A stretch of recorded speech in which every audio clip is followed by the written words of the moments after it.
Salam Rahayu Romo Sabdo. Rahayu, Rahayu, Rahayu. Pemilu 2024 sudah di hadapan mata Romo. Banyak para aktivis, pegiat politik, tokoh masyarakat yang sudah berpikir, berhitung untuk maju menjadi caleg. Partai pun mungkin sudah sibuk mendekati para tokoh supaya mau diajak nyalek bersama partai mereka. Sebetulnya apa yang mesti diperhatikan Romo kalau seseorang ingin menjadi caleg? Bahwa seorang caleg itu antara lain ada yang harus jujur, jejak, dan sebagainya itu. Juga seorang caleg juga harus mengikuti ajaran Hyang Ismoyo tentang Hastobroto.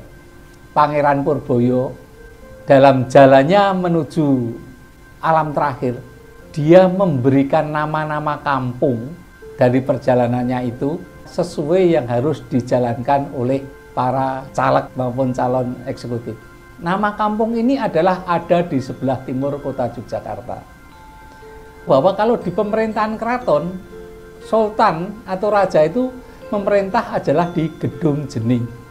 Menjadi orang yang duduk di Gedung Jene harus menjalankan pertama-tama adalah jangan mengarah ke Gedung Jene dulu itu, tapi dia harus keluar ke timur, yang dimana jalan ke timur sampai ke tempat pelerman Pangeran Purboyo itu adalah kampung-kampung yang sudah oleh Pangeran Purboyo dimanai orang yang harus mau jadi satrio sejati, satrio Mataram Agung Nusantara.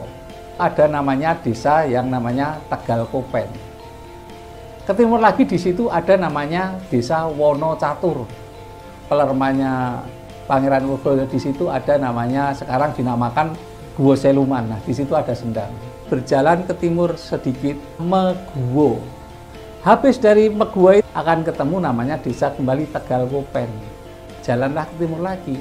Di situ ketemu desa Pelem. Maka dia jalan ke selatan. Akan ketemu namanya desa Ngentak. Itu masih berjalan ke selatan lagi. Di situ ada ketemu kampung yang namanya Sampangan. Berjalanlah ke selatan lagi, sampailah ke desa namanya Mantup. Dia akan jalan ke timur. Timur akan ketemu namanya Sekarsuli. Orang itu masuk di utaranya, Sekarsuli itu namanya desa Kelampok kalau sekarang. Itu artinya dikelompokkan lagi. Itu akan masuk ke namanya desa Kadipolo. Orang itu setelah menjadi, karena memang niatnya baik, akhirnya menjadi buah yang Adipolo. Akhirnya masuklah dia menjadi kesatria Mataram, yaitu yang diibaratkan namanya namanya desa Wotgaleh. Wotgaleh itu adalah tempat titian yang kuat seperti Galih yang luar biasa, dan dia akan membangun negara Indonesia itu menjadi negara Indonesia yang adil dan makmur. Hanya orang-orang itulah yang sebaiknya dilakukan oleh para caleg untuk mencapai tujuannya. Kalau tahapan ritualnya ada nggak Romo? Spiritual dalam artian mencapai hati yang baik untuk jadi satrio sejati. Tetapi tahapan untuk mencapai suatu hal lain dengan pertolongan Sang Hyang Ismoyo tapi ini, itu adalah sama kita lakukan dari Srandil. Di sana ada namanya orang pertama adalah ke Jambi 5, kemudian ke Jambi Pitu. Jambi Pitu adalah tempatnya untuk mendapat kebersihan hati dan usia panjang. Kemudian ke Guwo Rahayu untuk mencapai kehidupan rahayu di masa besok kalau menjabat. Kemudian mandi di sumur Nini Ragil Kuning, itu di Padepokan Cahaya Buana. Baru itu dia mengambil wahyu yang ada di Mataram Yogyakarta ini, dan akhirnya dia mengikuti sama leluhurnya yang membawa wahyu.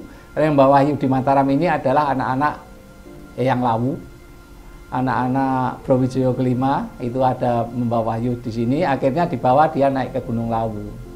Nah, setelah naik Gunung Lawu untuk mengucapkan terima kasih Hyang Ismoyo, terus akhirnya juga akan turun lagi kembali ke Dieng, karena di Dieng itulah turunnya juga para dewa atau cahaya ilahi yang lain di sana untuk menyampaikan bahwa untuk mendapatkan cahaya ilahi, untuk mendapatkan wahyu atau untuk mendapatkan hal yang dikehendaki oleh Allah, bahwa dia sudah melakukan ritual sesuai yang harus dia lakukan.